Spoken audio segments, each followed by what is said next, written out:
ఎట్లా ఉంది రేవంత్ రెడ్డి వచ్చిన? సూపర్ ఉన్నది, సూపర్ ఉన్నది. చెప్తాను కొట్టుకున్నట్టే. ఎందుకు అంత కోపం వస్తుంది? కోపం ఎందుకు? కోపం సూపర్ వాడు. మస్తు మార్పు అయింది. చెప్పు దెబ్బల మార్పు అయింది. ఇప్పుడు చెప్పులు లైన్ లో పెట్టినాము. రేపు నా మనసును లైన్ లో ఉన్నా అని చెప్పులు పెట్టవలసి వస్తుంది పరిస్థితి. ఇంతవరకు ఇంత అధ్వానం ఏ ప్రభుత్వం కూడా లేదు.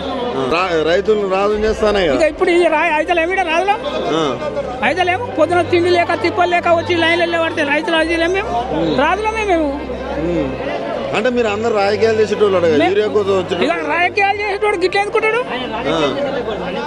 తెల్ల బట్టలు వేసుకొని మంచిగా షోపుట వేసుకొని అతను రుద్దుకొని ఉంటాడు ఆ రోడ్ల మీద. నాకెందుకు రాజకీయం? 20 బర్రెలు ఉన్నాయి ఇప్పుడు దొడ్ల.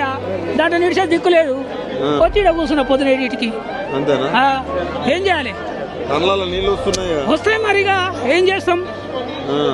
ఇప్పుడు ఏం చేస్తాం చెప్పు? పరిస్థితి వచ్చింది అంతే మరిగా. ఏడవాల్సిందే కదా. ఎన్నుకున్నందుకు ఓటేసినందుకు చెప్తాను కొట్టుకోవాల్సి వచ్చింది, ఏడవాల్సి వచ్చింది. అంతే కదా. ఇక ఏం చేస్తాం మేము? మీ జీవితకాలం ఎప్పుడన్నా చూసి? ఇంతవరకు చూడలే, ఇంతవరకు చూడలే. ఇక చూడం కూడా. 9 ఏళ్ళు ఎట్లుండే?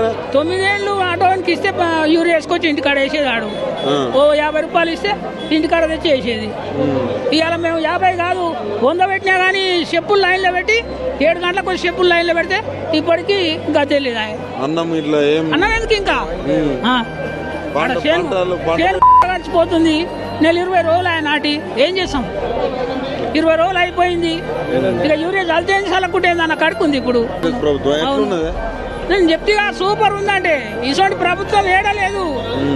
మన రాష్ట్రం తెలంగాణ రాష్ట్రంలో ఉంది ఈ ప్రభుత్వం. సూపర్ ఉన్నది, చెప్పే దిక్కే లేదు.